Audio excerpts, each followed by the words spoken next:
მამუკა, საიდან დაიბადა ის იდეა, რომ დრაგსტერი უნდა აგეწყო, ესეც სიმძლავრეებამდე უნდა მისულიყავი და როგორ დაიწყო ეს ისტორია? რეალურად ეგ მანქანა ვიყიდე, ჩემთვის რა, მომწონდა სულ და როგორც ასეთი რომ დრაგსტერი ყოფილიყო ეს მანქანა რომ ასე უნდა გამეკცი, ასე უნდა გამეკეთები, ამის გათვლა არ მქონია არასდროს. უბრალოდ რო გავაკეთე, სულ მყავდა ჩქარი მანქანები რა, ადრეს მყავდა შეიძლება განაგონის მქონდა, გასტურბო მყავდა მე, დათო მამიწყო კაკაშაძე. კი, მახსოვს. ეგ მანქანა მე იქედან ტურბოს გემოგავიგე. აქეთ ეს მანქანას რო ვიყიდე და ნელა და აქეთ გიგა ჟორჟოლიანი გეცოდინებათ. რო ჩამიწერა სტეიჯი, გავედი ბანზე, გავიარე, გამოვიარე და კი იცი რომ გამსწრევი არ გამოილევა. მეტი ცხენის მომატება მომინდა რომ უფრო ცოტა მაღალ კლასში გამოსულიყავი. მე კიდე მომინდა ამასობაში დრაგი მოვიდა.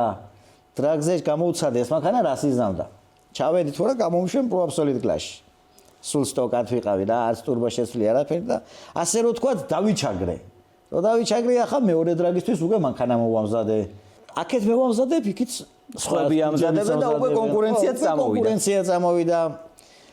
ნელა და უკვე მივედი ტურბოს შეცვლაზეც. ტურბოს შეცვალე, ძრავი სტოკი მქონდა და ძრავი უკვე რომ მივიდა პიკზე, გაფუჭდა.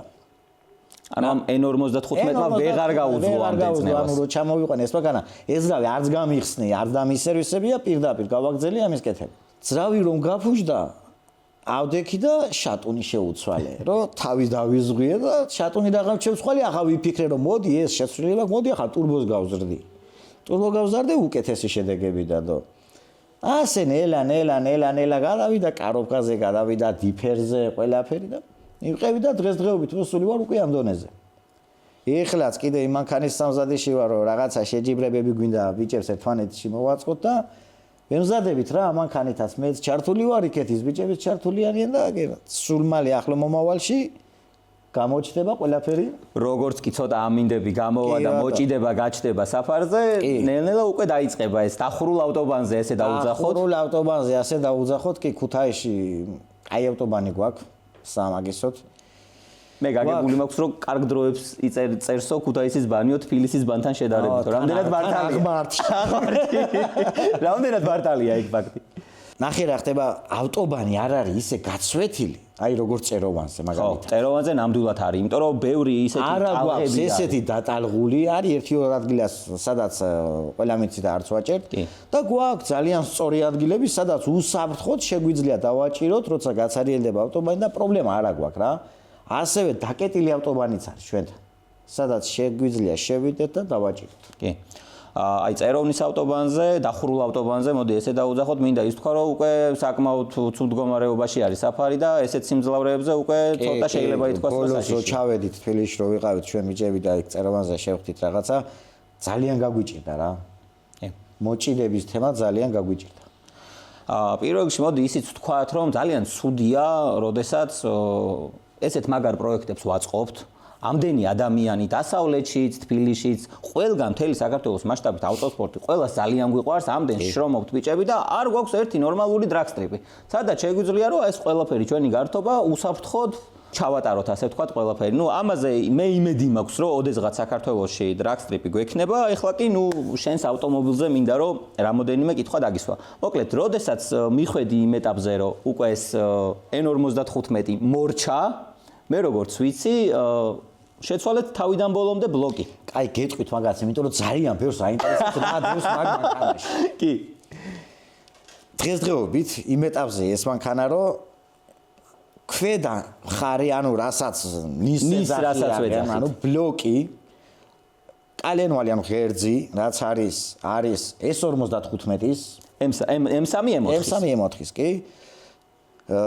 შატუნები მაქვს, Max Speed Road-ის შატუნები მიწვია. Porsche-ნი დღემდე მქონდა სტოკი. უკვე კოვანსოდებ Porsche-ს რო უკვე სიმძლავრე გამოლია მაგანაც. ზედა მხარე რაც შეეხება გალოვკა, რასპრედლები და ზედა მხარე თუ რამე არის მაგ მანქანაზე დაგებული არის N55-ის, არის სტოკი, არანაირი გაჩარხული რასპრედვალია, ჩვეულებრივად სტოკია აწყობილი. ტურბოს რაც შეეხება მიყენია ტატოსანა ნაყიდის ხოთაშორის მაგ ტურბოც G42 ტურბო აყენია. რაც შეეხება საწვავის სისტემას, DI სისტემა თავისი აქვს, ეს რაც ქართულად მოყვება და დამატებული მაქვს კიდე 6 მქონდა და დღესდღეობით კიდე 6 დავამატე. ნასოსზე ერთ საუბარი. არა, ინჟექტორი. ინჟექტორებზე არის, ფარსონკებზე საუბარი. 6 მაღალი წნევის ინჟექტორი აღენია ამ წუთში ჩემ მანქანაზე და 12 აქედან ვაფრთხო კიდე. ჩემი ხელით ავაწყე, ანუ ბაკში ატლივი გავაკეთე, სადაც ნასოსები ჩადგა და საწვავის სისტემა ამით მოვაგვარე რა. ყველაფერი ჩემი ხელით აწყობილი, ამ მაღაზიაში ვიყიდე, რაც მჭირდებოდა. ეს ფიტინგები იქნება თუ რაც ყველაფერი აქედან წაღებული და ველოდები ახლა კიდევ ახალ შედეგს რო დავდო, ანუ დროები რო გავაუნჯობესო, დროები რაც ახლავე არის შეგნებულად არ ვახმაურებ, ყველაფერი. არ თქვა, საიდუმლო დავტოვოთ. შემდეგ გამოჩნდება, იმიტომ რომ მიწევს უკვე ძირითადად კვადრო მანქანებთან დაჭერა და ძალიან მებრძვი აი ამ მოჭიდებას. შენი არის უკანა წამყვანი და უკანა წამყვანზე როგორც ყველამ ვიცით, ძალიან პრობლემურია რა, მოჭიდების პრობლემა გვაქვს. 160-მდე მაქსიმალურ ძალას ვერ ვიყენებ. მე როგორც ვიცი, მე მახსოვს პოსტი იყო ერთ-ერთი უცხოური კომპანიის, სადაც შენი ავტომობილის დრო იყო და მე მგონი მსოფლიოში ერთ-ერთი ყველაზე ჩქარი ფლეშერსედო ჩემი მანქანის სურათი და მაგას ჰქონდა დრაგის იგენი დადებული. ანუ დროები. ეს დროები იყო უკვე ძველი ტურბოსი რა G35 როცა მეყრა. და ეხლა უკვე G42 აყენია. ეხლა G42 აყენია უკვე. G42 არც 100-200 სადარდებს, არც 200-250 და არც 200-300. ანუ შეიძლება ითქვას, რომ ქუთაისში აწყობილი პროექტი მსოფლიოში ერთ-ერთი ყველაზე საინტერესო და კაი პროექტი იყო 435-ში. კი. სამომავლო გეგმები რა გაქვს? აი, სამომავლო გეგმებში ბევრი მაქვს, მაგრამ უკვე მანქანა აღარ ნიშნავს. მანქანა მინდა იყოს სრულიად დაზბორილი და დავდიოდე და ვიხმარდე ყოველ დღე. ამასობაში მინდა გავდიოდე ბანზეც, დრაგზეც. და ძალიან ძნელი. ხო არ ფიქრობ, რომ კვადროზე გადახვიდე, აი მაგაზე რა აზრის ხარ? გადაწყვეტილი მაქვს, გავაკვადრო, მაგ მანქანა არც მაგის პრობლემაა, ორი დღის საქმეა ჩემთვის და ნახოთ. მოვლენები რას იზამს. ან გამოვალ დრაგზე, კვადროთი, ან აღარ გამოვალ უკანა ვედუში. უკანა წამყვანით მე მგონი, რომ მაინც მოჭიდების პრობლემა ყოველთვის გვექნება, იმიტომ რომ კი, იქ ასფალტის გაფუჭდა უკვე. კი, ბიჭებიც უკვე ტატო აგერ ჩულუქზე გადადის, შოთაც ფიქრობს, ჯერ ტატოსაც გავტესტავთო და მე შეიძლება გადავიდეო მე ჩულუქზეო. შოთამაც თავის მანქანა ხა დრაგს მოარგო. გაწირული ყავს ასე რომ ვთქვა. ტატომაც როგორც გქონდა საუბარი დრაგისთვის სხვა მანქანაო, ისე მოამზადა, მაგრამ მე ცოტა მაგ თემაში ცოტა ვეჭედები. იმიტომ რომ შენ გინდა რომ რაღაც ყოველდღიურადაც იყოს და ყოველდღიურადაც მე მაგ მანქანას და აი მანდ ვარ გაჭედილი მენანება ეს მანქანა ასე გასაცირა და ამავდროულად ვფიქრობ სხვა კუზაოში ხო არ გავაკეთო ეს პროექტი და ეს დავტოვო 100. თუ გადაიტან სხვა კუზაოში, რა კუზაო იქნება? იგივე თუ სედანს ხო არ ფიქრობ? F30 ალბათ. F30, სედანი. რასაც გევიმეტრებ.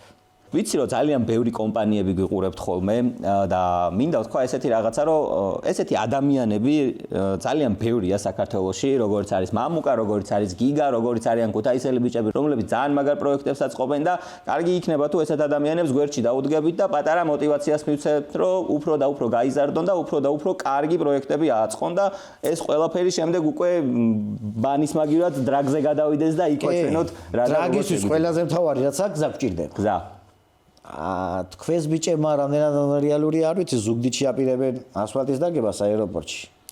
ეგ ძალიან მაგარი იქნება. იქ მანძილიც კაია, გასაჩერებელიც კაია, უკვე მანქანები ყოველ დრაგზე უკვე ჩქარდება და ჩქარდება. და ყველა შევჩერები ვართ, ერთი გამოსასვლელი დრაგი გვაქვს, გამოვალთ ყველა იქ წვალობთ, აბა იგი სად მოეჭიდება, აბა სად მოეჭიდება, მე ვერ ვეჭიდე და არის ეს, მაგრამ მეტი გასართობი არაფერია, მაინც მიდივართ იქ.